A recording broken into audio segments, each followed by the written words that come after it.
வணக்கம் நண்பர்களே. சிவா எலி சீரியல் சும்மா பரபரப்பா போயிட்டு இருக்குன்னே சொல்லலாங்க. பரபரப்பான கட்டத்துல நம்ம ரித்திகாவே ஆர்த்தி எடுத்து சிவாயையும் அயலியையும் வீட்டுக்கு வர வச்சாதான் நான் வீட்டுக்கு பாவை பாப்பாவோட வருவேன் அப்படின்னு அந்த இடத்துல சொல்லாங்க. ஒரு கட்டத்துல உதய பெருமாள், ரித்திகா இதை நீ செய்தே ஆகணும், ஏன்னா நீ அயலிய கழுத்தை குத்தி வெளியே தள்ளி இருக்க, கொட்டுற மலையில அவ பாவை பாப்பாக்காக நின்று இருக்கா, இப்படியெல்லாம் நீ நடந்துக்கிறதுனாலதான் உனக்கு இவ்வளோ பெரிய இதை இந்திராணி கொடுத்துருக்கா, நீ கண்டிப்பா ஆர்த்தி எடுத்து சிவாயையும் அயலியையும் வீட்டுக்குள்ள வரவேற்கணும் அப்படின்னு ஒரு கட்டத்துல ஆர்டர் போறாங்க. அதோட பார்த்தோம்னா நம்ம உதய பெருமாள் சொல்லிட்டாங்க, கண்டிப்பா செய்துதான் ஆகணும் அப்படின்னு உள்ள கட்டாயத்துல தள்ளப்படுறாங்க ரித்திகா. அதோட ஆர்த்தி எடுத்து நம்ம சிவாயையும் அயலியையும் வரவேற்காங்க. இந்திராணி சந்தோஷப்படுறாங்க.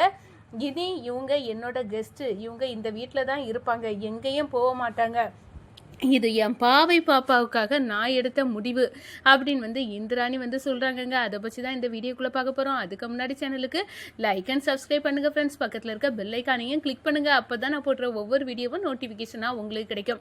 வாங்க ஃப்ரெண்ட்ஸ், வீடியோக்குள்ளே போகலாம். ஃபஸ்ட்டு எடுத்த உடனே பார்த்தோம்னா ஒரு சில அதிரடியான பரபரப்பு கட்டம் தான். பரபரப்பான கட்டத்தில் நம்ம பார்க்க நேரம் நம்ம இந்திராணிக்கு எல்லா உண்மையும் தெரிஞ்சுட்டு என் பிள்ளைய நான் இங்கே இந்த செல்வநாயகியை பார்த்துக்கிடுவா அப்படின்னு விட்டு போனா இதுதான் கதி, என் கண்ணு முன்னாடியே ரித்திகா இவ்வளோ மிரட்டிருக்கா, அப்போ இந்த அயலியை என்ன பாடுபடுத்தியிருப்பா அப்படின்னு எனக்கு நல்லாவே தெரியும். இதுக்கெல்லாம் ஒரு முடிவு கட்டணும். இப்பவே நான் எனக்கு யாரும் கிடையாதுன்னு நினைச்சிட்டு இருந்தேன் இவ்வளோ காலம். ஆனால் எனக்காக அயலியும் சிவாயும் இருக்காங்க, அந்த உறவை நான் இவங்களுக்காக இழக்கப்படாது அப்படின்னு முடிவெடுத்த நம்ம இந்திராணி பெட்டி படுக்கைகளை சுருட்டிக்கிட்டு உனக்கு அயலி கூட தானே இருக்கணும், அப்போனா நம்ம ரெண்டரும் அயலி கூடயே போய் இருந்துடலாம், அங்கே தான் நம்மளுக்கு சந்தோஷம் இருக்குன்னா அங்கே போயிடுவான் அப்படின்னு அந்த இடத்துல நான் இனி ஆஃபீஸுக்கு வரமாட்டேன் அப்படின்னு ஆஃபீஸில் உள்ள விஷயத்தை எல்லாம் மேனேஜர் கைவசம் ஒப்படைச்சிக்கிட்டு நம்ம கிளம்புவோம். நம்மளுக்கு நிம்மதி வேணும், பணம் பொருள் எல்லாம் நம்ம ஏகப்பட்டது வந்தாச்சு, ஆனால் நம்மளுக்கு நிம்மதி இல்லை, இந்த வீட்டில் நம்மளுக்காக ஒரு ஜீவன் இல்லை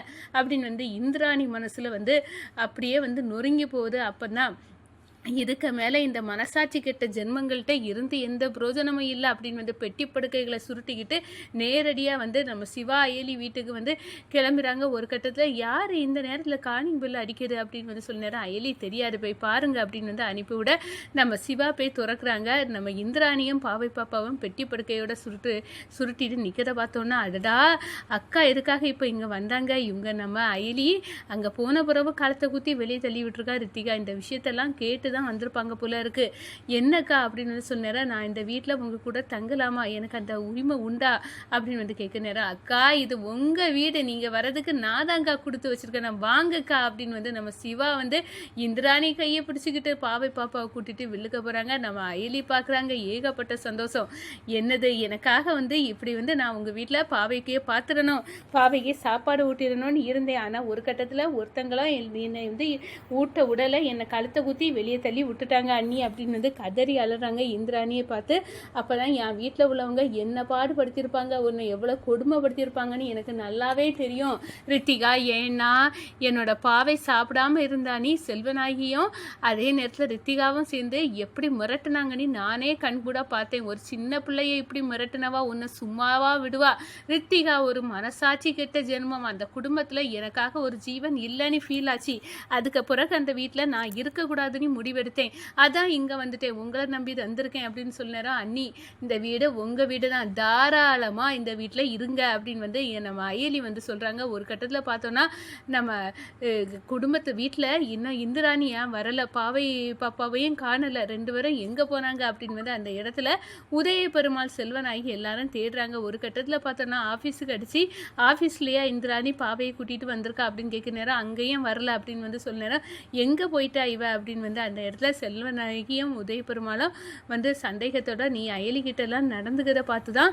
இப்படி போயிருப்பா ரித்திகா அப்படின்னு காட்டு கத்துறாங்க. அப்போ தான் இதுக்கு மேலே எதுக்கு இந்திராணியே கால் பண்ணிடுவோம் அப்படின்னு கால் பண்ண நேரம் நம்ம இந்திராணி எடுக்கிறாங்க. என்ன சித்தப்பா நான் எனக்கு பிடிச்ச நிம்மதியான இடத்துக்கு வந்திருக்கேன் அப்படின்னு சொல்கிறாங்க. எங்கே இருந்தாலும் சரிதான், இந்தம்மா நீ இல்லாமல் இந்த வீடாக இருக்காது, நீ வரணும், எல்லாமே நீ தான் பார்த்துட்டு இருந்த இத்தனை வருஷம், இன்னையும் அதை நீ தான் பார்த்துக்கிடணும், நீ இங்கே வரணும், இது உன்னோட சித்தப்பாவின் ஆர்டர் அப்படின்னு சொல்ல நேரம், என்ன சித்தப்பா சொல்கிறீங்க, எனக்கு இங்கே என் பிள்ளைக்கு சாப்பாடு கொடுக்க வந்த அயிலியை கூட வீட்டில் விடலை, அப்படிப்பட்டவங்க இருக்க வீட்டில் நான் கால் சவுட்ட மாட்டேன். என் பொண்ணுக்கு பயமுறுத்துறா, மிரட்டுறா அந்த ரித்திகா அப்படின்னு எல்லாம் சொல்ல நேரம், இந்த பாருமா எதுனாலும் சரிப்படுத்திக்கிடலாம், நீ அவசரப்பட்டு முடிவெடுத்துறாத, நான் இப்போ சிவா அயலியோட பாதுகாப்பாக நிம்மதியாக இருக்கேன், எங்களுக்காக வாழக்கூடிய ஜீவன் இருக்குது, நாங்கள் சந்தோஷமாக இருக்கோம் அப்படின்னு அந்த இடத்துல சொல்ல நேரம், இது உன்னோட வீடு, இந்துமா நீ இங்கே கட்டாயம் வரணும் அப்படின்னு சொல்ல நேரம், அதுக்கு ஒரு கண்டிஷன் இருக்குது, யார் கழுத்தை குத்தி வீட்டை விட்டு அயலியை விரட்டுனாங்களோ நான் அயலி சிவாயோடு தான் வருவேன், அவங்க பெட்டி படுக்க சுருட்டிட்டு நம்ம வீட்டில் தான் இருப்பாங்க, அவங்களுக்கு ஆர்த்தி எடுத்து வரவேற்க வேண்டியது இந்த ரித்திகாவோட வேலை அப்படின்னு அந்த இடத்துல சொல்றாங்க. ஏன்னா இவ்வளோ அவமானப்படுத்த பிறகு அயலி சாதாரணமாக இந்த வீட்டுக்கு கூட்டிட்டு வர முடியாது, ரித்திகா ஆர்த்தி எடுக்கணும் அப்படின்னு அந்த இடத்துல கட்டாயப்படுத்துறாங்க. ஒரு கட்டத்தில் பார்த்தோன்னா நம்ம உதய பெருமாள் இந்துமா சொல்லுது கரெக்டு தான், அந்த வீட்டில் பாவையை கவனிக்க அயலி அவளை நீ கழுத்தை குத்தி வெளியே விரட்டியிருக்கேன்னா உனக்கு எவ்வளோ தைரியம் இருக்கணும் ரித்திகா, இனி இந்திராணி சொல்லதை நீ கேட்டு தான் தீரணும், அவங்களுக்கு ஆர்த்தி எடுத்து வரவேற்கிறது உன்னோட பொறுப்பு அப்படின்னு சொல்லி ஆர்த்தி எடுக்க வைக்கிறாங்க. ஒரு கட்டத்தில் அரண்டு போய் பேரஞ்சது மாதிரி நிற்கிறாங்கங்க நம்ம இந்திராணி. இப்போ கொண்டு சிவாயும் அயலியும் எவ்வளோ கஷ்டப்பட்டு வீட்டை விட்டு விரட்டணும், அவங்கள கூட்டிக்கிட்டு இப்போ வருவா, இப்போ நம்ம ஆர்த்தி எடுத்து வரவேற்கணுமா, இதுதான் இவளுக்கு ஒரு கேடு அப்படின்னு கோந்தளிக்கிறாங்க.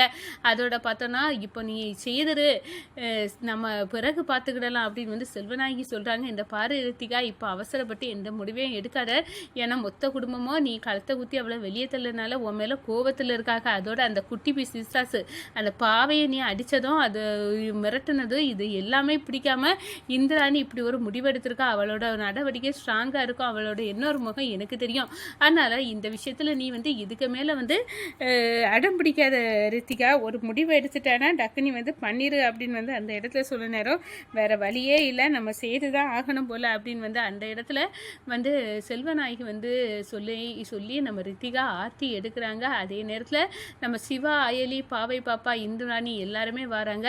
அப்போ ஆர்த்தி எடுத்துட்டு, இதுதான் உனக்கு ஒரு கேடுடி, உன்னை கழுத்தை குத்தி மறுபடியும் வெளியே தள்ளுவேன், நான் திருந்தி ஆர்த்தி எடுக்கலை, இப்போ கட்டாயத்தினால தான் எடுக்கேன், இப்படியே அந்த தீயை உன் மேலே தூக்கி எரிஞ்சு உன்னை எரிச்சு சாம்பலாக்கணும் அயலி, என் வாழ்க்கையில் எதுக்குடி நீ இப்படி நிற்கிற அப்படி இப்படின்னு புலம்பி தவிக்கிறாங்க நம்ம ரித்திகா. ஒரு கட்டத்தில் பார்த்தோன்னா சிவாய அயலியும் இந்த வீட்டுக்குள்ளே இருந்தால் தான் கபிலனின் ரகசியம் நம்மளுக்கு தெரியும், கபிலன் சாதாரண ஆள் இல்லை, அவனை உடைக்கணும்னா கண்டிப்பாக இந்த வீட்டுக்குள்ளே இருந்து தான் தீரணும், அதுக்காக நம்ம இங்கே இருக்கணும் அப்படின்னு அந்த இடத்துல நினைக்கிறாங்க.